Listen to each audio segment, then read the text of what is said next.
entah itu ada Arlott, Yuzong dan juga Lunox. Tapi kalau misalnya Lunox berarti mid lane ini yang akan kosong. Mungkin bisa diganti oleh Ruby juga di sana yang masih bisa lah untuk diamanin. Tapi kali ini kita akan melihat dari TW White Eagles karena udah ada X-Borg yang jadi hero penutup untuk mereka.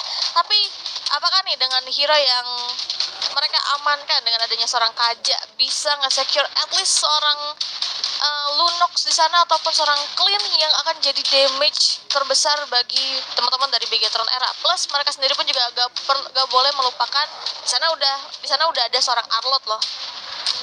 Dan ini dari TW White Eagles juga berarti bawanya Xbox Jungler ya? Yes. Oke. Kalau gitu bakal menarik banget untuk di game kedua kali ini. Masih dengan posisi 1-0 untuk Bigetron Era dan dengan jungler yang masih abu-abu juga. Pastinya untuk kedua belah tim kita bakal lihat hasilnya seperti apa, karena dua-duanya punya winning condition yang menurut aku besar banget, terutama untuk TW White Eagles dibandingkan dengan game sebelumnya. Aku lebih suka draft yang ini karena inisiasinya udah pasti. Mereka punya follow up damage yang besar juga dari segi area damage, dan ternyata Lunox jungler yang akan dibawakan oleh seorang Vimal. Ini pakai Ruby. Oke, Ruby mid lane. Ruby mid lane. Oke, ini cukup menarik ya karena udah mulai berganti-ganti nih hero-nya, nggak sesuai dengan landing ya. Ini menarik banget karena kali ini seorang Lunox dan Cini yang harus berhadapan dengan seorang Aura. Oke, mereka bisa berjaga jarak dan juga masih bisa memanfaatkan dari segi regen yang dimiliki oleh seorang Ruby di sini yang akan terus-menerus regen ketika mengenai wave minion yang banyak. Ini akan menguntungkan untuk seorang Ruby, tapi Vivian nggak boleh terlalu wah banget nih untuk kali ini, gak boleh terlalu dalam banget karena ada Zenaya dan juga Aura. Dengan damage magic yang mereka miliki ini akan membuat seorang Vivian lebih terkuras banyak lagi nih dibanding match sebelumnya. Ya, dan damage dari Aura memang harus sangat diperhatikan ya. Vivian gak bisa agresif itu, karena untuk Arlott pun kalau misalnya mau escape dia butuh beberapa target terlebih dahulu. Harus ada banyak pemain yang bisa menjadi batu lompatannya. Tapi sekarang lihat damage menuju ke arah seorang Zenaya sudah mulai masuk, harus recall dua-duanya. Dan sekarang fight antara Shell dan juga Miro membuat satu buah flicker sudah mulai tertrigger, yaitu dari seorang Miro. Yes, dan ada Cini yang udah mulai OTW ke bawah. Mengingat ada seorang Miro pun juga bersama dengan seorang Shell yang bisa masuk jarak yang cukup jauh, tapi langsung dive ke arah depan. Miro berhasil ditumbangkan. First blood berhasil diamankan oleh teman-teman dari Bigetron Era. Lihat gimana ofensifnya Cini di sana menggunakan seorang Ruby. Iya, aku sampai lupa loh dia mid laner. Iya. Jujur inisiasi itu bagus banget kayak Romer, dan sekarang Fumi Eko sepertinya harus menjadi korban di area top lane. Ada dua pemain yang memang tidak bisa dihindarkan lagi. Power dari seorang Xbox yang punya damage besar memakan satu korban, dan memang Terizla di early game ini emang lumayan meresahkan sih. Dia punya power damage yang sama besarnya juga. Tinggal kita bakal melihat juga di area turtle sudah mulai berkumpul kedua belah jungler. Ya, sedangkan dari arah bawah Shell dan juga seorang Miro masih berusaha untuk head to head, tapi akan coba untuk diberikan, tapi Shell harus pulang terlebih dahulu dan Zenaya langsung take it away. Langsung Zenaya, tapi di sisi atas sendiri pun juga berhasil dapetin satu turtle, sedangkan seorang Vivian harus tumbang. Renzi sendiri pun juga gak boleh melanjutkan pertarungan mengingat ada seorang Cini yang akan memperpendek pergerakan dan seorang Kenzie. Satu flicker diberikan tentunya untuk membawa ke arah keselamatan yang bisa diamankan oleh seorang Kenzie. Zenaya harus bisa keliling lagi.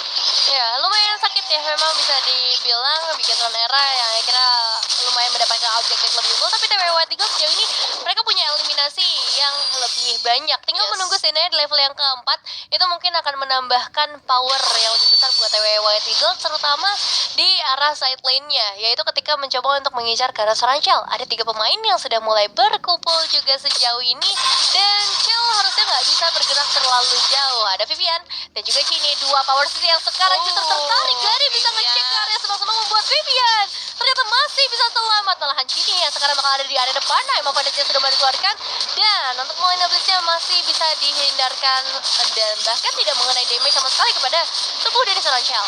Ya, tapi Cini kali ini yang menjadi pembuka bersama dengan Fumi Eko ya. Kali ini memang mid agresif dari seorang Cini. Ruby-nya benar-benar membuka ke arah bawah yang membuat seorang Zenaya dan juga seorang Luminat harus berada di belakang. Zenaya pun one hit masih bisa pulang, tapi Cini nggak boleh sembarangan. Kamu harus pulang dulu. Nggak boleh. Karena di sana masih ada Miro loh, masih ada Miro. Belum lagi dia cuma sendiri, tapi Viva ini udah standby dan Miro say goodbye dulu. Ya, combo emang selalu jadi combo klasik sih ya, dan itu dilakukan bersamaan dengan seorang Viva yang kita tahu damage-nya seperti apa sebagai sosok Lunox. Dan kalau ngomongin ke arah XP lane, Katzi tadi sempat dapetin momen 2 total eliminasi yang udah berhasil diamankan. Ini akan mempermudah dia harusnya memberikan bantuan ketika perebutan turtle terjadi, karena turtle yang kedua pun sudah mulai muncul. Tapi Viva dengan power seorang Lunox, lihat cepet banget baru muncul loh. Ini nggak nyampe 10 detik udah langsung bisa dihabisin oleh Pigetronera. Ini memang menjadi keunggulan, dan sayangnya TW White Eagles belum bisa ngedapetin pertukaran. Satu-satunya harapan terbesar memang untuk sekarang ada di bagian gold lane-nya. Mereka bisa paksa lebih jauh ke arah seorang Chal. Yes, dan kali ini teman-teman dari TW White Eagles memang ingin ambil platingan gold di arah bagian bawah. Tapi teman-teman dari Bigetron Era sendiri pun juga udah calling nih dari arah Shell ke arah seorang Cini di sana yang udah mulai mengincar satu final pun juga telah dibuka, dan juga seorang Jenaya udah mulai terkejar oleh seorang Cini di bagian bawah. Akan tetapi masih ada pergerakan dengan adanya seorang Fumi Eko bersama Vival yang udah mulai bergerak ke bagian bawah. Tapi untuk kali ini clearing terlebih dahulu dan skirmish skill pun yang bisa dilakukan oleh kedua belah pihak. Iwan seorang Zenaya one shot masih belum bisa ditumbangkan, harus kembali pulang meskipun udah ada dominasi di bagian bawah oleh teman-teman dari Bigetron Era. Wow, Zenaya harus hati-hati nih.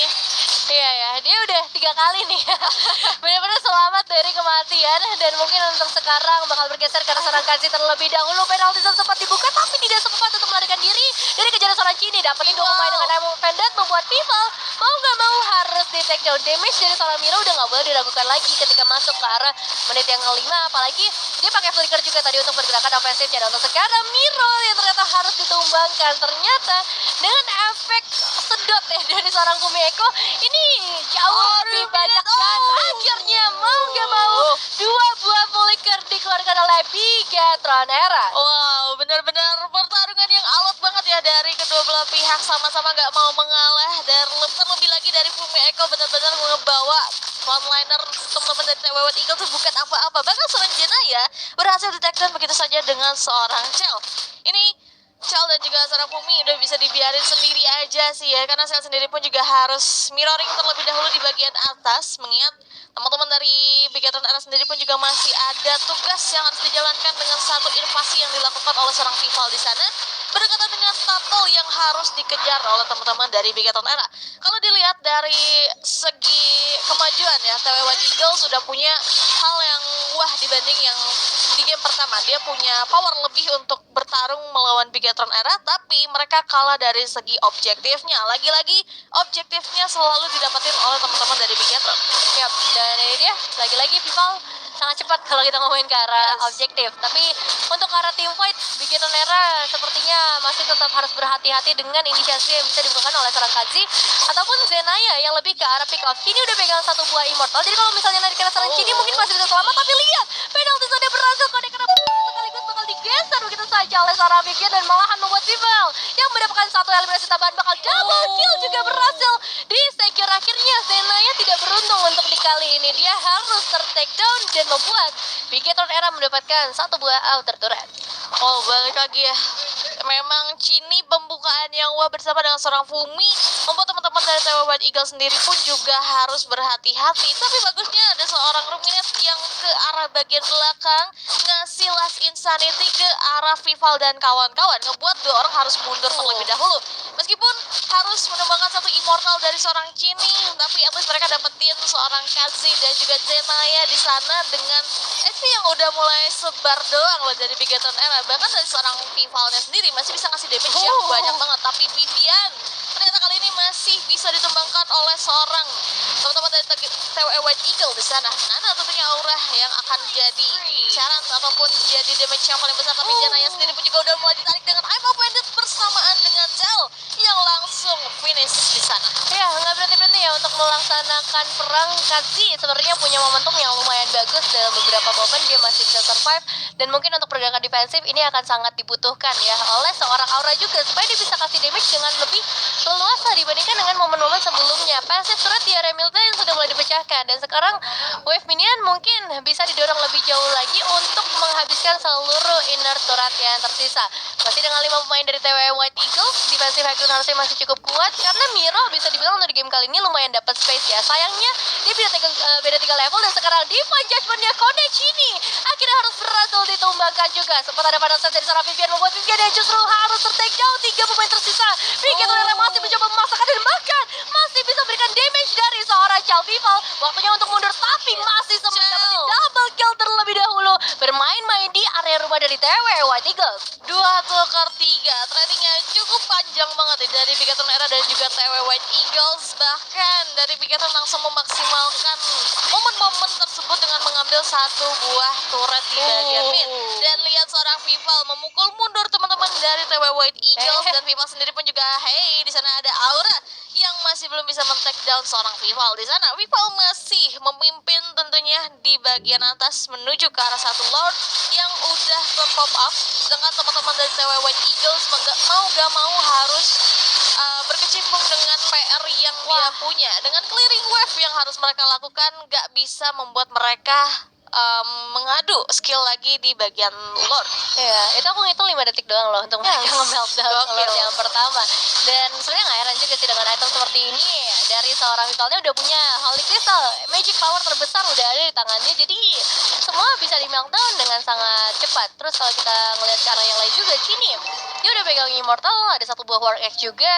Nggak cuma sebagai initiator, tapi dia bisa memberikan sedikit damage tambahan lah buat teman-teman dari TWE White Eagles. Dan Miro, satu item lagi lah, Golden Staff, untuk benar-benar bisa menghabiskan atau mengikis para pemain dari Bigatron Era, termasuk mengikis Lord yang sudah mulai berjalan dari area mid lane. Yes, Golden Staff mungkin dibutuhkan oleh seorang Miro, akan tetapi Ruminat mencoba untuk clearing wave terlebih dahulu dan menggiring Lord ke bagian atas.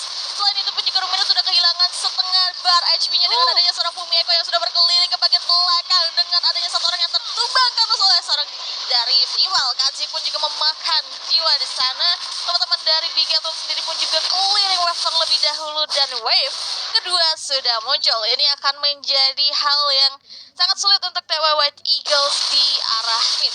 Ya, itu pengembangan dari Kazi yang lumayan bagus ya. Tapi sekarang sebenarnya dari Bigatron Era bakal sedikit memaksakan final slash sudah mulai dibuka dan membuat Chill bebas banget untuk memberikan beberapa damage ya. Bahkan 3 pemain udah mulai nggak ada, hanya menyisakan Ruminat dan juga seorang Aura fokus ke arah base, tapi mereka masih ingin mendapatkan eliminasi dan juga wipe out bisa saja didapatkan. Tapi Kazi menjadi pemain terakhir dan Bigatron Era 2-0 berhasil diamankan. Dan sayangnya TW White Eagles belum berhasil masuk ke babak playoff. Yes, mereka harus tumbang